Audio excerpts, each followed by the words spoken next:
There was a tremendous whoosh inside the cabin as the air came rushing out. Any passengers who had been sleeping were startled awake by the noise and the change in air pressure. Their ears popped and the oxygen masks dropped automatically from the ceiling. The sudden expansion of the air inside the cabin made it significantly colder, adding to the passengers' shock. But before the bewildered passengers even had a chance to put their masks on, the captain yanked the plane violently to the left. In the forward galley, the first officer was slammed to the sidewall by the dramatic turn. He only had seconds to find an oxygen mask in the pandemonium before he would fall unconscious. The captain was holding the plane in a turn so steep that the automated bank angle warning sounded. The plane was at the edge of its capabilities, straining to stay aloft as the captain turned harder and harder. But this wasn't done for dramatic effect. Zaharie needed this turn to be tight. He was right beside Thai airspace, and the last thing he wanted was to burst into an airspace which he hadn't been cleared to enter. Because even though he had disabled the transponder, there was still one way that he could be detected: primary radar. Primary radar is the most basic kind of radar, and it works on the very simple principle of reflectance. A radar dish on the ground sends out a signal which bounces off any objects in the air, including planes and flocks of birds, and is reflected back to the radar dish. Because it just works by bouncing radio waves off an aircraft's skin, there was no way for a pilot to avoid being detected by primary radar. But at the same time, because it's such a simple system, all it can tell is where an object is. It can't tell what it is or how high it is. If Thailand's military spotted an unidentified target infringing upon their airspace, they could well scramble fighter jets to investigate who the mystery intruder was. So, as Zaharie rolled wings level, just over 2 minutes after beginning his turn, he checked his position on his navigation display.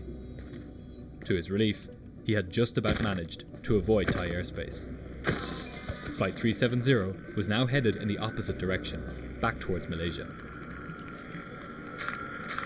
The first part of Zaharie's mission was complete, but a massive challenge still lay ahead of him.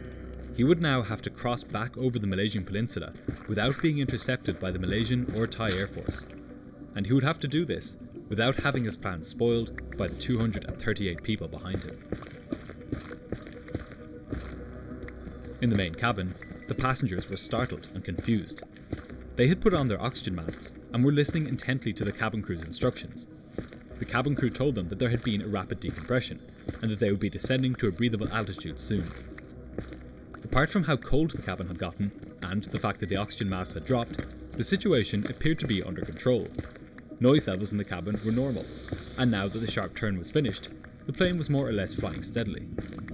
But First Officer Farik knew that this situation was anything but under control. Nowhere in any depressurization checklist does it say that the pilots should turn the plane around. Their first priority, after donning their oxygen masks, is to descend to an altitude where the air is breathable. Whatever was going on up front, it had to be very strange. During the steep turn, Farik had scrambled to sit at one of the cabin crew stations in the forward galley, and he had grabbed an oxygen mask there. Now, he was ready to return to the cockpit to help the captain with the emergency. But, secure on the other side of the impenetrable cockpit door, the captain had other plans. Passenger oxygen masks only provide about 20 minutes of oxygen. The reason for that is that this gives enough time for the pilots to descend to a safe altitude where the air is breathable. This usually takes about 10 minutes. None of the passengers or crew knew it yet, but they would not be descending to a breathable altitude. Their time was running out. First Officer Farik approached the cabin interphone at the forward left door, his heart pounding. Over his shoulder was slung one of the plane's portable oxygen bottles, which he had grabbed from its compartment. He had attached the flexible plastic mask to his face and was breathing heavily from it as he brought his fingers to the handset.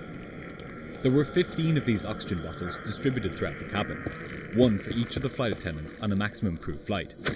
There were just 10 cabin crew on board Flight 370, so there was more than enough for each of them. And unlike the passenger oxygen masks, these bottles had 44 minutes of oxygen, more than the crew could possibly need in any conceivable emergency. But this emergency had never been conceived of. Farik was the only person on board breathing from a portable oxygen bottle. The flight attendants had followed their training and had quickly sat down at one of the spare passenger seats, or at a flight attendant station, and grabbed the 20-minute drop-down mask there. But Farouk's situation was different. He was badly needed in the cockpit, and a portable oxygen bottle was the only way to stay conscious while he tried to regain entry. He picked up the handset, dialed the code to call the cockpit door, and put the receiver to his ear. In the cockpit, a message appeared on the captain's central display: cabin call. If Zaharie wanted to open the door, all he had to do was rotate the switch on the center pedestal from the auto position to the unlock position. The door would unlock, the light on the entry keypad outside the door would turn green, and Farouk would be able to push it open. Farouk waited, and watched as the light on the entry keypad continued glowing red. It should only have taken a second for the captain to unlock the door. Why was he not doing this? The first officer figured that he must have been very busy handling whatever emergency this was. He waited for a few moments, and then dialed the cockpit again. The cabin call message appeared on the captain's display, and again he ignored it. This was terrifying. The aircraft had depressurized, and it wasn't descending. Something was going seriously wrong up front in the cockpit. On the other side of the door, Zaharie fixed his eyes ahead out his windscreen and onto the orange lights of the seaside town of Kota Baru. This was his entry point for his journey back across his home country, and it was perfect for this mission. His plan was to skirt the border between Thai airspace and Malaysian airspace. This way, when the Malaysian military saw the plane on radar, they would assume that it was being handled by Thai controllers, and likewise, when the Thai military saw the plane, they would assume that it was being handled by Malaysian controllers. And, Zaharie figured, even if they did realise that it was Malaysia Flight 370 after seeing it turn back at Agari, they may think that it was making an emergency return to an airport, perhaps Penang's airport, where it appeared to be heading. If this was the case, the flight would be the concern of the civilian controllers, who were surely dealing with the plane. But, in reality, Malaysian civilian controllers had handed the plane off to Ho Chi Minh in Vietnam. They weren't even thinking about it anymore. Flight 370 was in limbo. Meanwhile, locked out of the cockpit, First Officer Farouk could tell that despite the depressurization, the plane had still not begun to descend. He then had a terrible thought. What if the reason the door wasn't opening was that the captain had become incapacitated by the rapid decompression? This would be odd though. After all, donning the oxygen masks was the first item on the checklist, which is completed even before the descent is initiated. And what's more, Captain Zaharie regularly taught this scenario to pilots in the airline's flight simulators. He was more qualified than almost anybody to handle such an emergency. How could he simply forget to put on his oxygen mask? But there was no time for Farouk to work this out. He needed to get back inside the cockpit. And for that, he had one last option.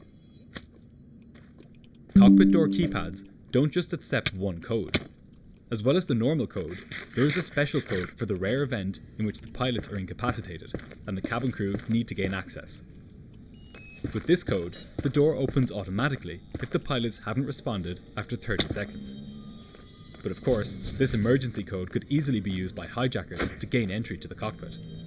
So, to prevent this, in the cockpit, pilots have the option of turning the door switch to the deny position within 30 seconds of the code being entered. This clever logic allows crews to gain entry to the cockpit in case of pilot incapacitation, but also gives flight crew the ability to deny entry to hijackers. The first officer hurried over to the keypad and punched in the emergency code. A loud buzzer sounded in the cockpit. If the captain was incapacitated, the door would automatically open for Farouk in just 30 seconds. Farouk waited anxiously. 10 seconds passed, then 20. But those final seconds came and went, and the keypad light remained red. A horrible, sinking feeling came over the first officer. He entered the code once again, this time more carefully, and he waited, counting down the seconds using his watch. And yet again, after 30 seconds, the light remained red. This could only mean one thing. On the other side of the cockpit door, the captain had heard the buzzer and had turned the switch to deny. The captain checked his watch.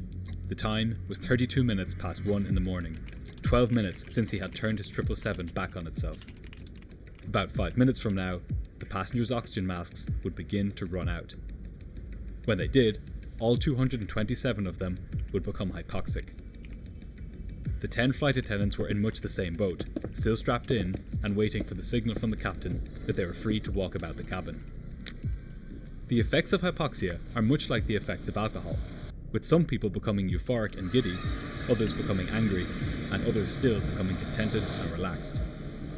Contrary to what many people think, you don't suffocate in a decompression. There is simply a dimming of awareness until the proverbial lights go out.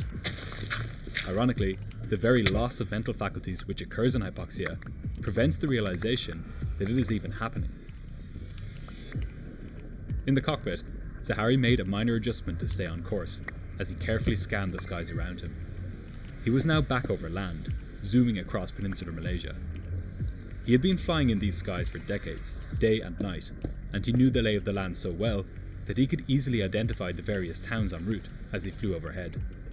He knew that at his current speed, he would be able to cross the peninsula in about 20 minutes. As he flew, he had his radio tuned to the Kuala Lumpur air traffic control frequency. He could hear the controller talking to the other planes as normal. At least for now, it was business as usual in Malaysia. At Ho Chi Minh, however, controllers had noticed something odd. The Malaysia Airlines flight from Kuala Lumpur, Flight 370, hadn't made contact. This wasn't overly concerning. Sometimes it takes a few minutes before pilots get in touch. But what was unusual was that the flight wasn't even showing up on radar, despite having been handed over by Lumpur Control almost 20 minutes earlier. The controller tried contacting the flight over the radio. But Ho Chi Minh was far from Zahari's mind at this point. As controllers there counted up the minutes since he was supposed to have made contact, he was counting down the minutes until the passengers and crew would lose consciousness. As for his own oxygen supply, he was at no risk of running out. His supply came from 2 large tanks underneath the cockpit, which had enough oxygen to last 2 pilots 13 hours, or 1 pilot 27 hours. These tanks are topped up a few times each year, and luckily for Zahari, or perhaps more than just luckily, this oxygen supply had been topped up that very evening, just before the plane had departed Kuala Lumpur. Take a look at this. It's a scanned copy of the actual tech log from Flight 370. This is one of the last pieces of paper generated by the flight before it left Kuala Lumpur. The tech log is the booklet where engineers and pilots note down any faults with the aircraft and whether they need fixing before the plane goes on its next flight. There are 2 things which stick out in this document. First, under defect description, the engineer wrote nil and nil notes.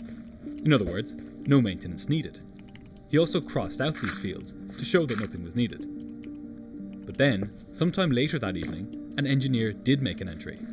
Crew oxygen system replenished to 1800 psi. Sometime between when the plane arrived at Kuala Lumpur earlier in the day and when it left again that night as MH370, somebody decided that the pilot's oxygen needed to be topped up. Whether it was Zahari has never been determined. The first officer was beginning to panic. No matter how many times he entered the code, the light remained red. He began to bang his oxygen mask against the cockpit door in a desperate bid to get the captain's attention. Ho Chi Minh Air Traffic Control was growing concerned. Flight 370 had still not turned up on radar, and it hadn't answered any of their calls. The controller had tried asking other planes in the area to make radio contact with the plane, including on the international distress frequency. These aircraft had reached out, but were met with nothing but silence.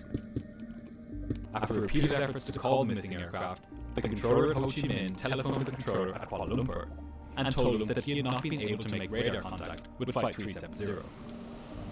He asked whether the flight had turned back to Kuala Lumpur, but the Malaysian controller told him that it hadn't. Fears were now beginning to grow that something terrible had happened to the flight. The controller at Kuala Lumpur began calling out to Flight 370 on the radio in case it had returned to his airspace. Zahari was listening out, but remained silent. For the first time that night, he had confirmation that the ground knew his plane was missing. The time was 1:41 in the morning, 20 minutes after the flight had disappeared from radar. Controllers are supposed to report when an aircraft takes more than 5 minutes to make contact. Clearly, the air traffic control system was not at its best tonight. And as Zahari watched out his window, he hoped that the Malaysian military was just as sleepy, because right at that moment, his plane was a blip on their primary radar screens, racing southwest across the peninsula. Zahari could see the lights of Penang on the horizon. Once there, he would carry out the next step of his plan. Around this time, the passenger oxygen masks began to run out. Gradually, the low chatter which had pervaded the aircraft began to fade. In a matter of minutes, all 227 passengers would be unconscious. And unless pressurization was restored, not long after that, they would suffer irreversible brain damage from oxygen deprivation. And then, death.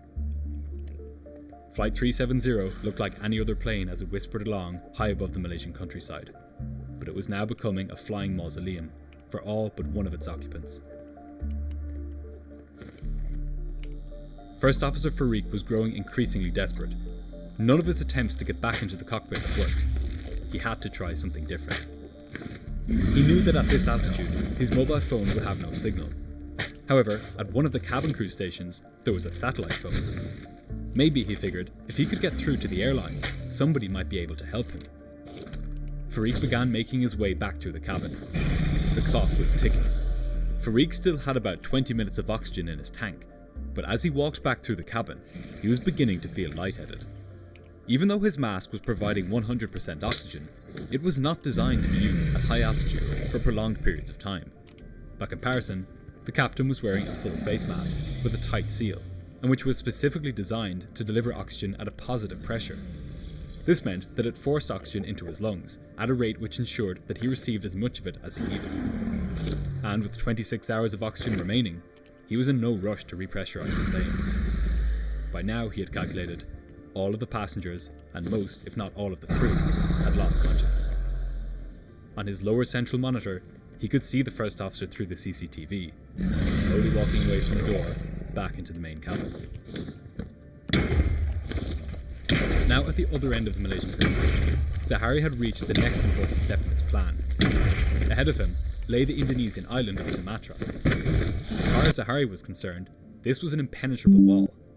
There were primary radar installations up and down the island, and there was no guarantee that the Indonesians would be as blasé about an unidentified aircraft as the Malaysians had been. If he wanted to escape, he had to avoid Indonesian airspace altogether. So, for the next part of the plan, he would need to turn to the right and fly up the Strait of Malacca. This way, he would remain inside Malaysian airspace, all the way until he went out of range of primary radar. Far below him, on his right-hand side, was the island of Penang. He had grown up on this island, and now he would fly over it one last time.